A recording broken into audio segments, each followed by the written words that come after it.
అతి త్వరలో రానయుంటున్న యేసు క్రీస్తు నామములో మీ అందరికీ శుభములు కలుగునుగాక.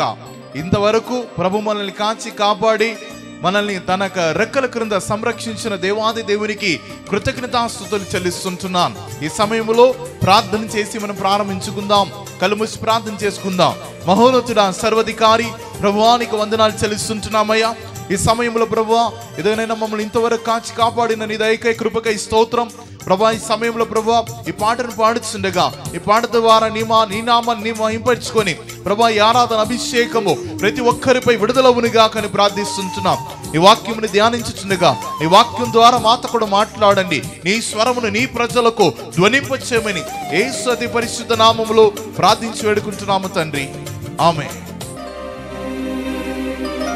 ప్రైజ్ ది లార్డ్, హల్లెలూయా. దేవుని నామానికి మహిమ కలుగును గాక. ఈ పాట తెలిసినట్లయితే కలిసి పాడదాం. మనందరం చేరి దేవుని నామాన్ని మహిమపరుస్తాం.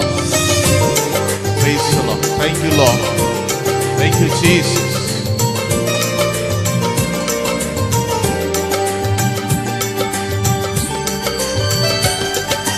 నీ దయలో నీ కృపలో కాచితివి గత కాలము.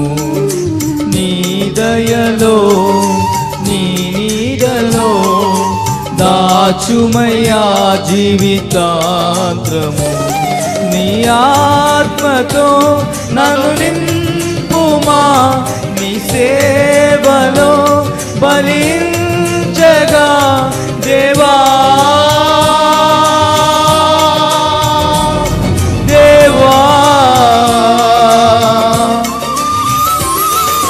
నీ దయలో నీ కృపలో దాచితివి గత కాలము. నీ దయలో నీ నీడలో దాచుమయ్యా జీవితాంతరము.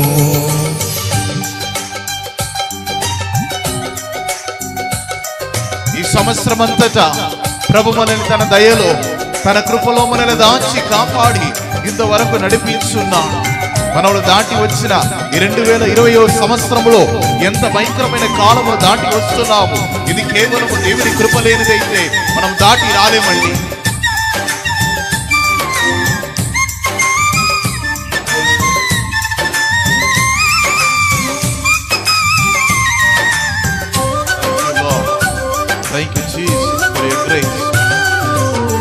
కష్టకాలం దుఃఖ సమయం నన్ను వేధించగా ప్రాణహితులే నన్ను విడచి విలిగా నన్ను చూడగా. కష్టకాలం దుఃఖ సమయం నన్ను వేధించగా ప్రాణహితులే నన్ను విడచి విలిగా నన్ను చూడగా. ఓ దార్పువైనా చెంది నీవే ఉండినావు, నా కన్నీటిని కవితలు రాసి ఉంచినావు. ఓ దార్పువైనా చెందు నీవే ఉండినావు, నా కన్నీటిని కవితలు రాసి ఉంచినావు. ఏమి అద్భుత ప్రేమయ్యా, ఏ రీతిగా పాడనయ్యా. నీవెనా మార్గము, నీవెనా జీవము, నీవెనా గమ్యము, నీవెనా సర్వము. నా మనసు తీర నిన్ను పాడి పొగడను దేవా. నీ దయలో నీ కృపలో కాచితివి గత కాలము. నీ దయలో నీ నీడలో దాచుమయ్యా జీవితాంతము.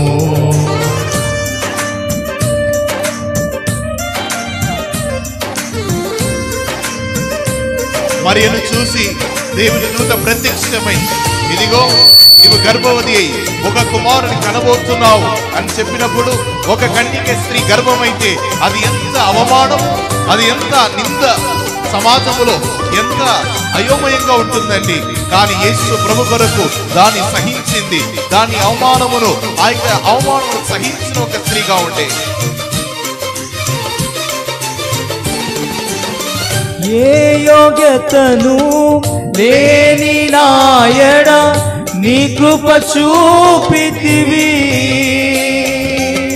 బట్టి పాత్రను మహిమతో నింపి మార్గము నీవైతివి. ఏ యోగ్యతను లేని నాయడ నీ కృప చూపితివి, బట్టి పాత్రను మహిమతో నింపి మార్గము నీవైతివి.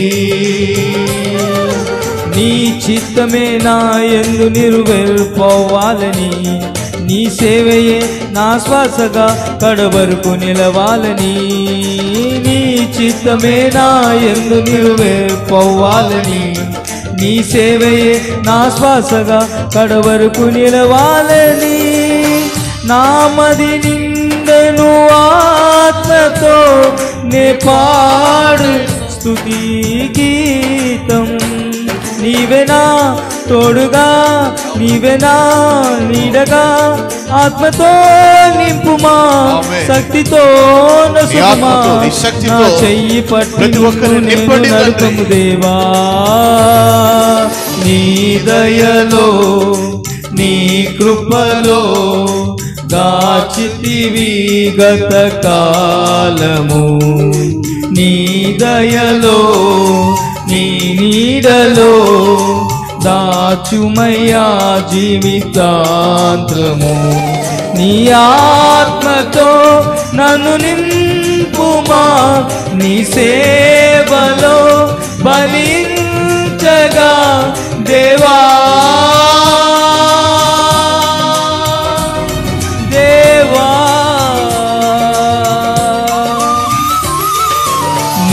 దయలో నీ కృపలో కాచితివి గత కాలము, నీ దయలో నీ నీడలో దాచుమయ్యా జీవితా. దేవుని నామానికి మహిమ కలుగునుగాక. ఇంతవరకు మనం పాటను పాడి దేవుని నామాన్ని మహిమపరుచుకున్నాం. ఇప్పుడు ఆయన వాక్యమును, దేవుని వాక్యమును మనం ధ్యానించబోతున్నాము. Now we are going to meditate the word of God. Today's topic is be fruitful. ఫలించండి, ఫలమిచ్చువారుగా ఉండండి. బీ ఫ్రూట్ఫుల్ అని చెప్పిన అంశం మీద, ఫలించుము అని చెప్పిన అంశం మీద మనం ధ్యానించబోతున్నాము. మనిషిని ప్రభు ఆదాము అవ్వను సృజించిన తర్వాత, మానవుని సృజించిన తర్వాత వారిని దీవించి, ఆదికాండము 1వ అధ్యాయము 22వ వచనంలో మనం చూస్తున్నప్పుడు వారిని దీవించి మీరు ఫలించుడి అని చెప్పి రాయబడి ఉంది. ఫలించి అభివృద్ధి చెందుడి, భూమిని నింపుడి అని చెప్పి రాయబడిన మాట.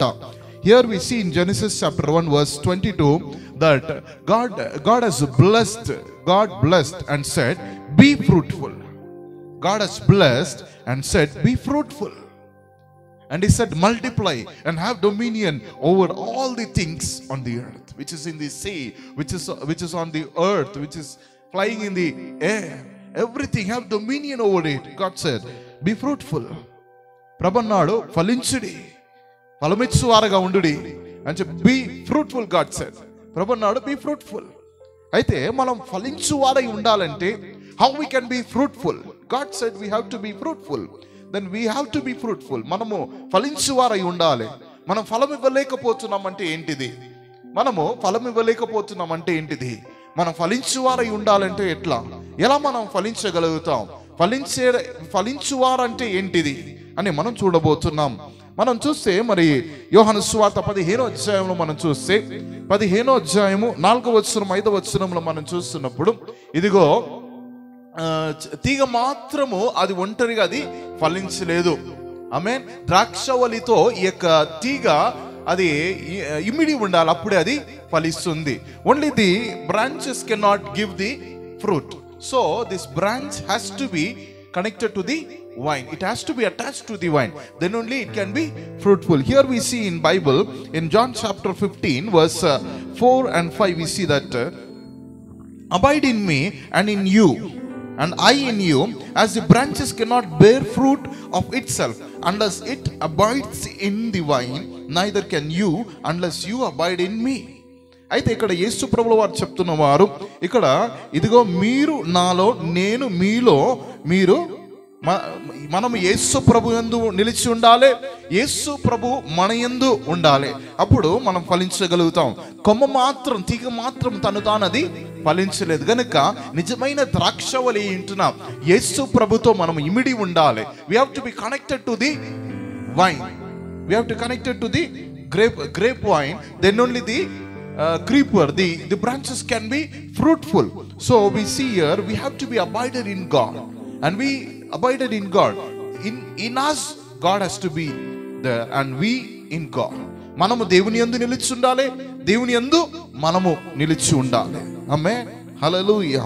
అయితే ఇక్కడ మనం చూస్తున్నప్పుడు 5వ వచనములో I am the vine, you are the branches, he who abides in me and in him and I in him bears much fruit, for without me you cannot do nothing. అంటే యేసు ప్రభుయందు మనము ఉంటే, మనలో యేసు ప్రభుల వారు ఉంటే మనము బహుగా ఫలిస్తాము అని చెప్పి రాయబడి ఉంది. if Jesus is in you and you are in Jesus, then you will give much fruit and you will bear much fruit, says the Bible. Jesus Christ has said that if you abide in me and I in you, you will bear much fruits. You can give more fruits, says the Bible. How we can be fruitful? When Jesus is in us and we in Jesus. What is in us? Jesus and we in Jesus. మన యందు యేసు ప్రభు యందు మనము నిలుచుంటానంటే ఏంటిది? మనలో వాక్యం ఉండాలి, వాక్యములో మనం ఉండాలి. ఆమేన్. వాక్యము మనలో ఇమిడి ఉండాలి, మనము వాక్యములో నిలిచి ఉండాలి. వాక్యములో నిలిచి ఉండాలంటే ఏంటిది? వాక్యమును గైకొనాలి, వాక్యమును మనం చేపట్టాలి, వాక్యమునకు లోబడాలి, వాక్యమును ప్రకారంగా మన జీవితము మనం అది కట్టబడి ఉండాలి.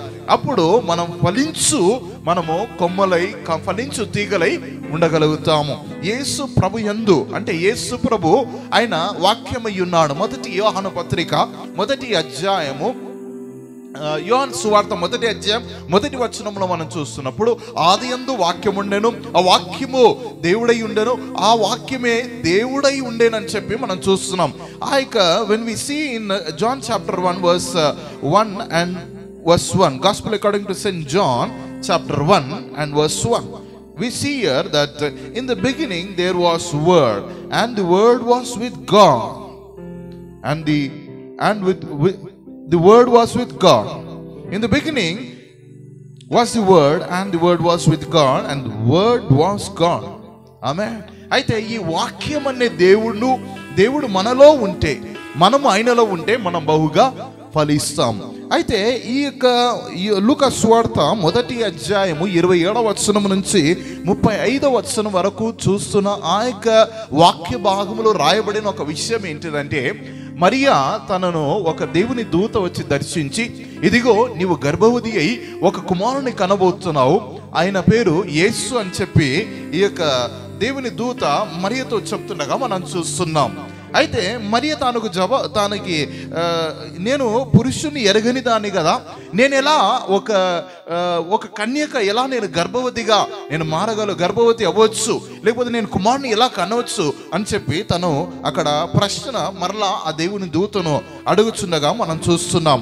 అడుగుచున్నప్పుడు అయితే ఆ దేవుని దూత చెప్తున్న మాట ఏంటిదంటే, ఇదిగో పరిశుద్ధాత్మ దేవుడు నీ మీదికి వచ్చినప్పుడు నీవు గర్భవతి అయి నీవు ఒక కుమారుని కందవు, ఆయన లోకరక్షకుడై ఉన్నాడు అని చెప్పి ఇక్కడ మనం చూస్తున్నాం. ప్రియమైన దేవుని బిడ్డలారా, మనము ఫలించువారై ఉంటే మనము ఎలా ఫలించగలుగుతాము?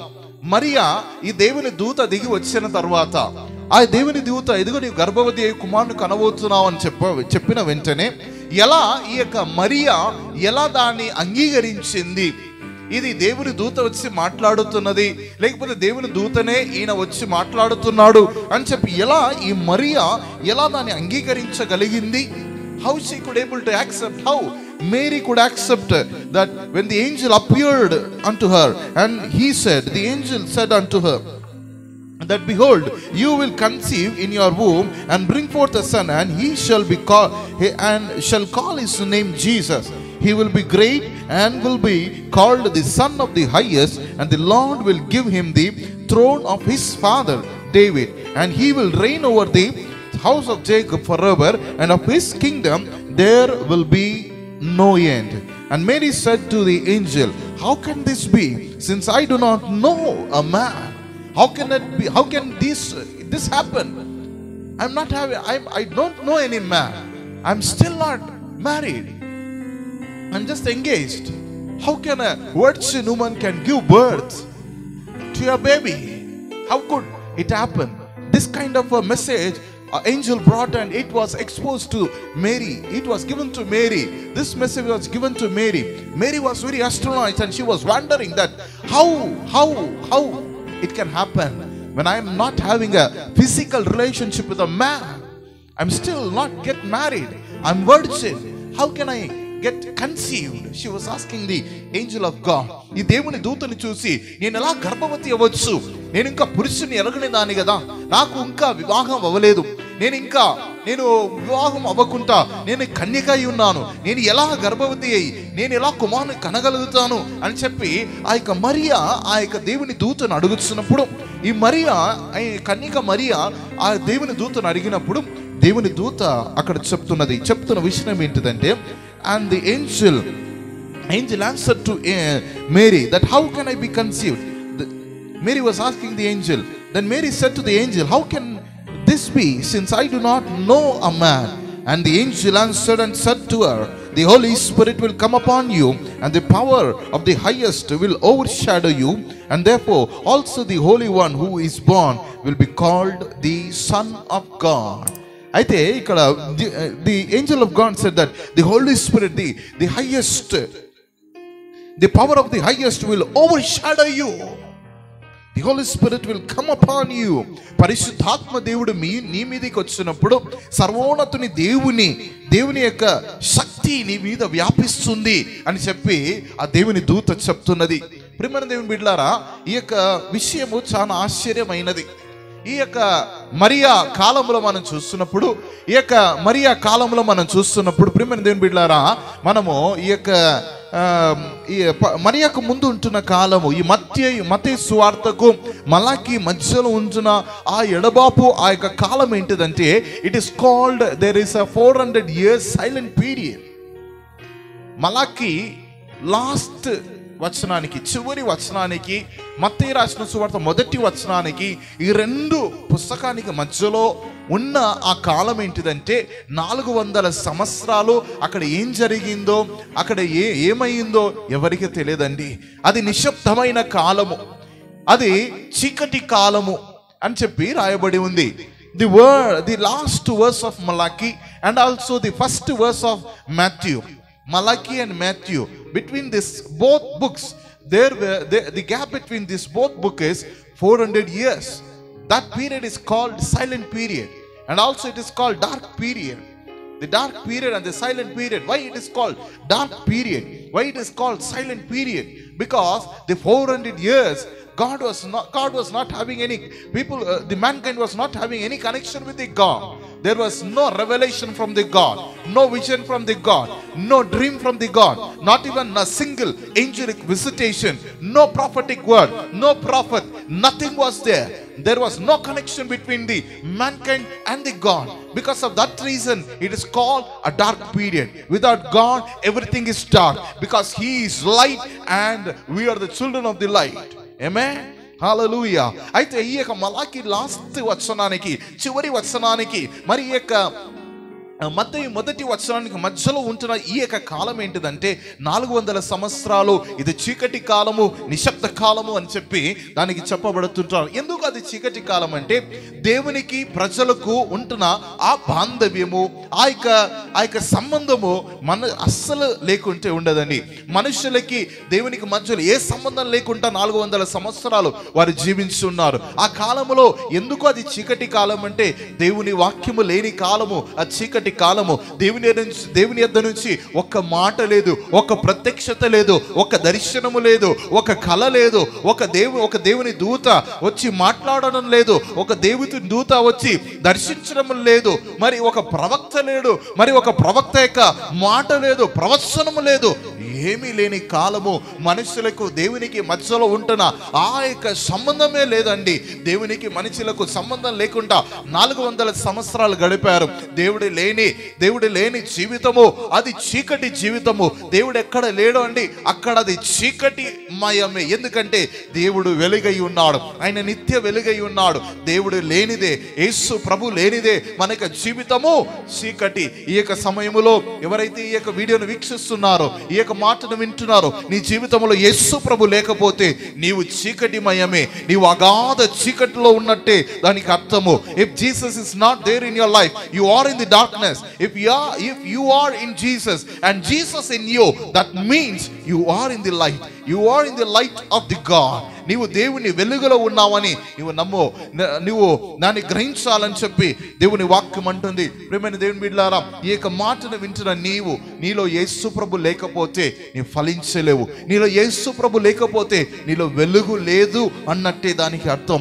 ఎందుకంటే దేవుని వాక్యం అంటున్నది, మరి కీర్తనలు 119, 105 కీర్తనలు మనం 105 వచనంలో మనం చూస్తున్నప్పుడు, ఇదిగో నీ యొక్క మాట నా యొక్క త్రోవకు వెలుగు, నా త్రోవకు వెలుగు, నా మార్గముకు దీపమై ఉన్నది అని చెప్పి రాయబడింది. Your word is a light unto my feet and it is a lamp unto my way. అని మనం ఇక్కడ చూస్తున్న ఈ వాక్య భాగంలో ఆయన వాక్యము వెలుగు దీపమై ఉన్నది, అది మనల్ని నడిపించు ఒక మాట అయి ఉన్నది. ప్రియమైన దేవుని బిడ్డలారా, ఇటువంటి ఒక కాల స్థితిలో, ఇలాంటి ఒక కాలములో మరియా ఒక అకస్మాత్తుగా సడన్ గా ఒక దేవుని దూత ప్రత్యక్షమై ఇదిగో నీవు దయాప్రాప్తురాలవు, నీవు గర్భవతి కుమారుని కనబోతున్నావు అంటే ఎలా దాన్ని అంగీకరించగలిగింది?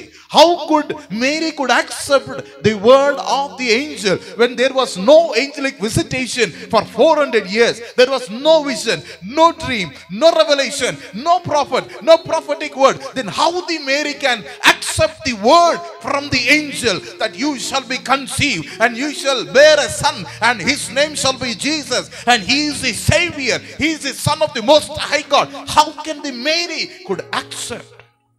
How? ఎలా మరియా దీన్ని అంగీకరించింది? మరియా దీన్ని ఎలా అంగీకరించిందండి? ఎలా అంగీకరించింది? How could Mary accept? అసలు 400 సంవత్సరాలు మనుషులకు దేవునికి సంబంధం లేకుండా జీవిస్తుంటున్న కాలంలో ఆ దేవుని దూత దిగి వచ్చి మాట్లాడంగా మరి ఎలా అండి? ఎలా చెప్పండి? యెషయా ప్రవక్త తాను చెప్తున్న మాట ఏంటిదండి? ఇదిగో ఒక కన్యక గర్భవతియే ఒక కుమారుని కనబోతుంది అని చెప్పి ప్రవచనము ఎప్పుడైతే పలికాడు యెషయా, ఆ కాలము నుండి ఇశ్రాయేలులో ఉంటున్న యూదులు అందరూ దాంట్లో ఉంటున్న కన్యక స్త్రీ అందరూ వారేంటిదంటే వేచి ఉంటారు. నా గర్భంలో ఆ మెస్సయ్య పుట్టడా అని చెప్పి వేచి ఉన్న కాలము.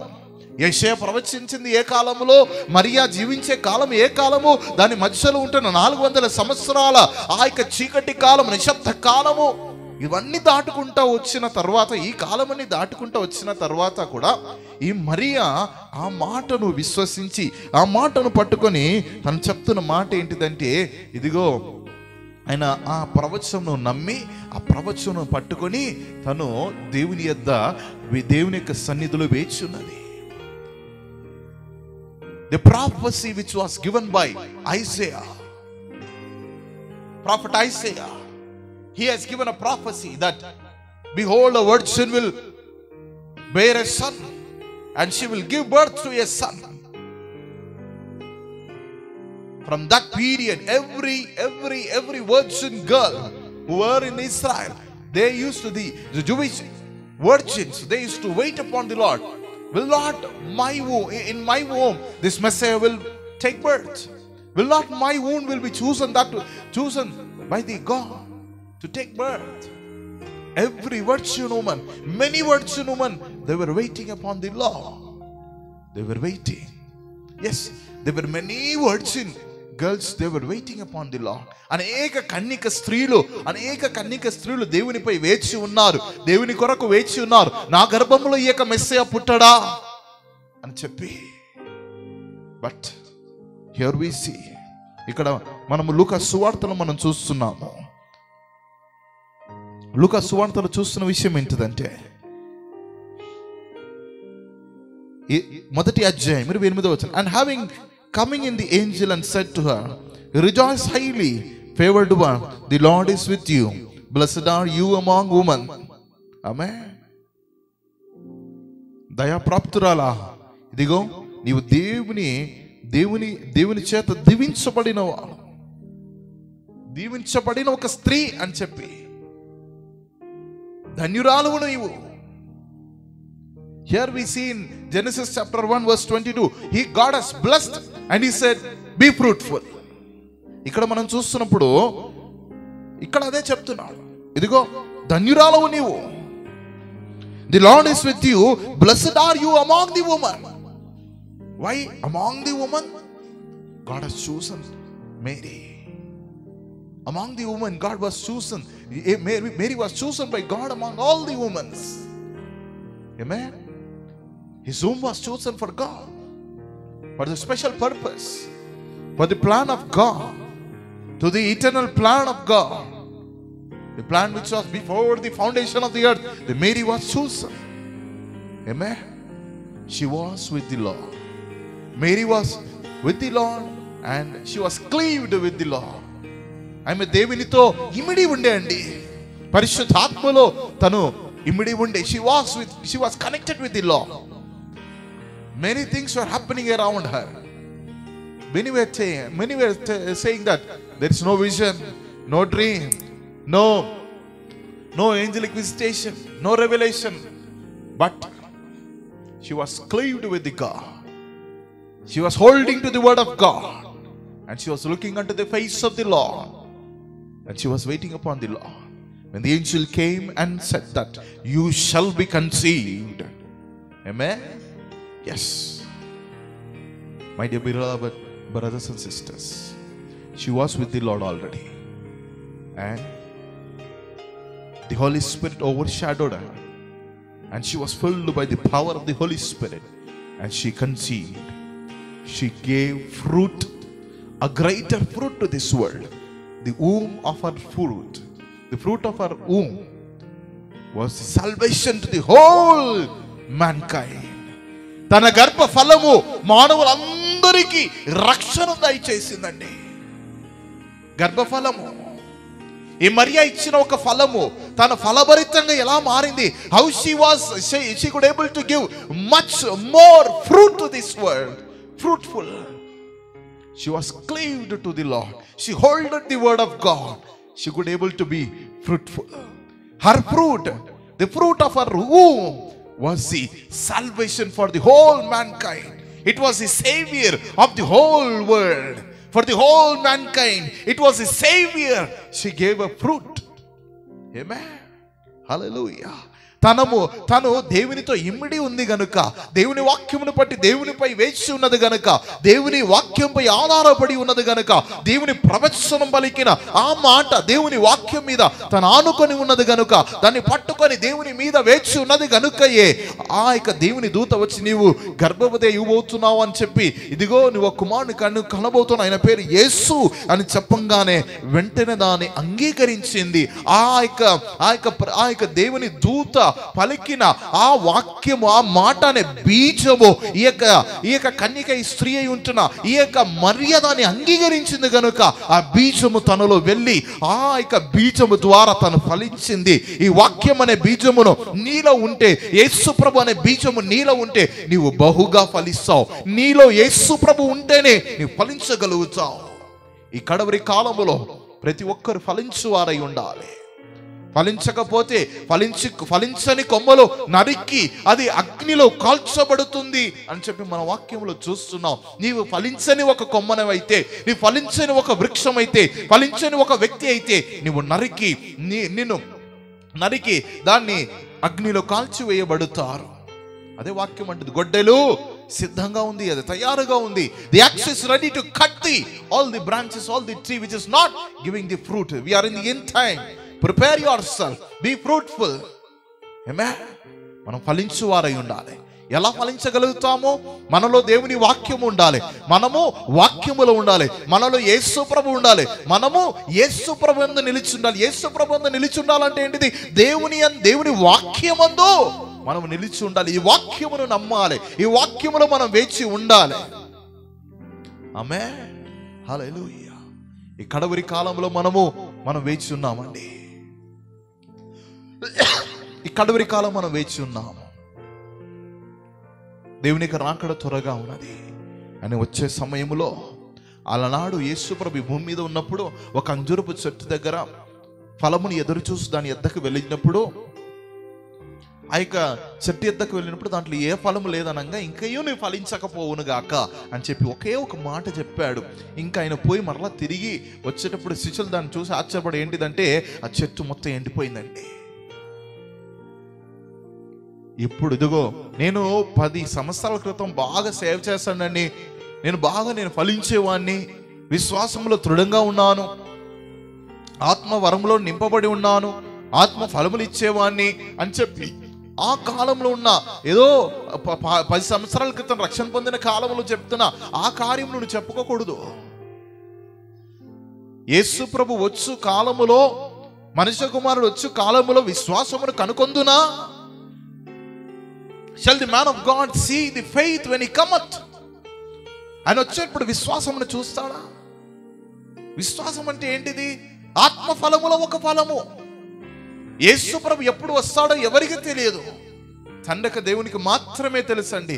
ఈవెన్ యేసు ప్రభు కూడా తెలియదు ఎప్పుడు వస్తాడని చెప్పి. కానీ నీవు యేసు ప్రభు వచ్చే సమయంలో నువ్వు ఫలిస్తూ ఉండాలి, నీలో ఫలము కనబడాలి.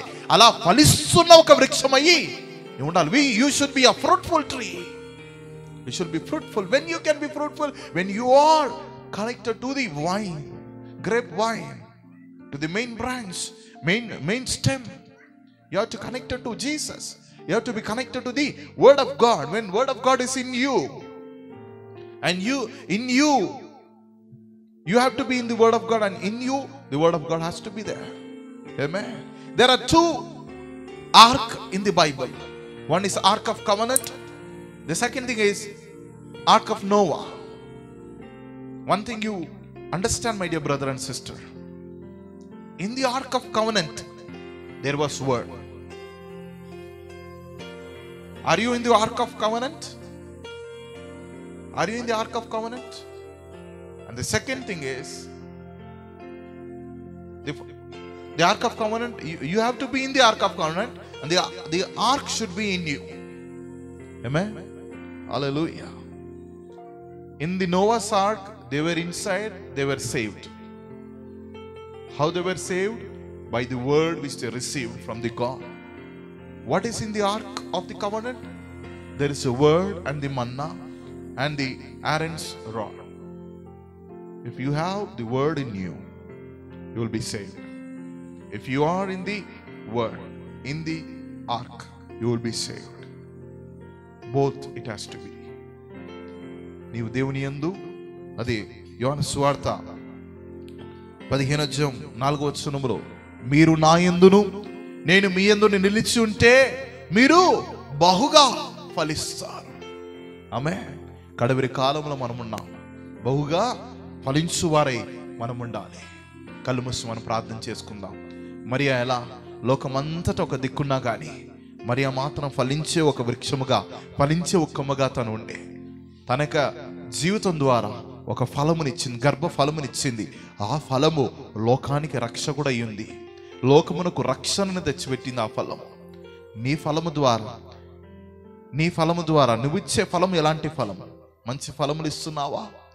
నీ ఫలము ద్వారా ఎవరికి అది రక్షణగా మారుతున్నది?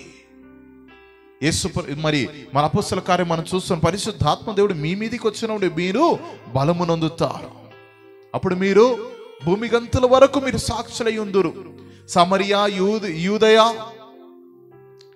భూమి గంతుల వరకు మీరు సాక్షులై ఉందురు అని చెప్పి రాయబడి ఉంది. మనము కేవలం ఏదో ఒక పరిమితానికి మనం ఫలించువారై ఉండకూడదు. మన వ్యక్తిగత జీవితంలో ఫలించువారై ఉండాలి, కుటుంబంలో ఫలించువారై ఉండాలి, సంఘములో ఫలించువారై ఉండాలి, సమాజంలో ఫలించువారై ఉండాలి, ఉద్యోగ స్థలంలో ఫలించువారై ఉండాలి. అన్ని చోట్ల ఫలించే కొమ్మ అన్ని చోట్ల ఫలిస్తుందండి, అన్ని కాలంలో అది ఫలిస్తుంది. ఆమె hallelujah. You should be fruitful in your personal life, and you should be fruitful in your family life. You should be fruitful in your church. You should be fruitful in your society. You should be fruitful in your office, in your working place. Everywhere you should be bearing the fruit. What is the bearing the fruit? You should be exposing, or else you should expose the love of God. That is the fruit. Everywhere you are the mobile gospel, a moving gospel around the world. Through you, people read you. You are the gospel. You are the Bible. నీవు కదిలే నీవు పత్రిక అయి ఉన్నావు. నిన్ను అనేకులు చదువుతున్నారు. నిన్ను చూసి అనేకులు క్రీస్తు వైపు త్రిప్పబడాలి. అది ఫలించే జీవితం. కళ్ళు మూసి ప్రార్థన చేసుకుందామా? మహోన్నతుడా, సర్వాధికారి ప్రభువానికి వందనాలు చెల్లిస్తుంటున్నాం. ఇంతవరకు ప్రభువా మాతో కూడా నీ వాక్యం ద్వారా మాట్లాడి ఉన్నావు ప్రభువా. అలనాడు ఎలా మరియా తను ఫలించు ఒక వ్యక్తిగా ఉన్నదో ప్రభువా, అదే ప్రకారంగా మేము నీ యందు, నీవు మా యందు నిలిచుండడానికి కృపను దయచేయండి. నీ వాక్యములో మేము నిలిచుండాలి ప్రభువా. మాలో వాక్యం నిలిచుండాలి. ఆ వాక్యం ద్వారా మేము ఫలించాలి ప్రభు. పరిశుద్ధాత్మ యొక్క బలము ద్వారా మేము ఫలించాలి. పరిశుద్ధాత్మ ద్వారా మేము ఫలించాలి. పరిశుద్ధాత్మ ద్వారా మేము నింపబడి మేము బహుగా ఫలించువారై ఉండాలి ప్రభువా. అలాంటి కృప దయచేయమని ప్రార్థిస్తుంటున్నాం. ఈ మాటను వింటున్న ప్రతి ఒక్కరూ ఫలించునుగాక. మీరు అక్కడ పర్యంతము వాళ్ళు ఫలించునుగాక. మేమందరూ ఫలించు ప్రభా, కొమ్మలై, తీగలై, వృక్షాలై మేము ఉందురుగాక అని ప్రార్థిస్తుంటున్నానయ్యా. అట్టి శక్తి సామర్థ్యము పరిశుద్ధాత్మ దేవుని యొక్క శక్తి సామర్థ్యం ప్రతి ఒక్కరి మీద వ్యాపించునుగాక. Let the power of the Holy Spirit, God, overshadow each and every person who is listening, oh God. Let they be fruitful, much more fruitful for your kingdom, oh God. ఈ రాజ్య విస్తారం కొరకు ఇదిగోనైనా అనేక బహుగా ఫలించునుగాక ప్రభువా, నీకు స్తోత్రం. అలాంటి కృపా వరముల చేత ప్రతి ఒక్కరిని నింపండి ప్రభువా. ఈ స్వరం ఇచ్చిన ప్రతి ఒక్కరిని దీవించండి, ఆశీర్వదించండి. వారి యొక్క అవసరతలను తీర్చండి, వాళ్ళ ప్రార్థన ఆలకించండి ప్రభువా. వాళ్ళ యొక్క శరీరంలో అనారోగ్యమును తొలగించి స్వస్థతను దయచండి, ఆత్మకు రక్షణను దయచేయమని ప్రార్థిస్తుంటున్నానయ్యా. నీవే ప్రభువా సమస్త ఘనత, మహిమ, ప్రభావం నీకే ఆరోపిస్తూ యేసు అతి పరిశుద్ధ నామములో ప్రార్థించి వేడుకుంటున్నాము తండ్రి. ఆమేన్. ఆశీర్వాదం మన ప్రభువును రక్షకుడైన యేసు క్రీస్తు వారి కృప, తండ్రికి దేవుని ప్రేమ, పరిశుద్ధాత్మ దేవుని అన్యోన్య సహవాసము ఇప్పుడు ఎప్పుడు సదాకాలము మనందరికీ తోడుగా ఉండును గాక. Amen. Thank you. God bless you. Amen.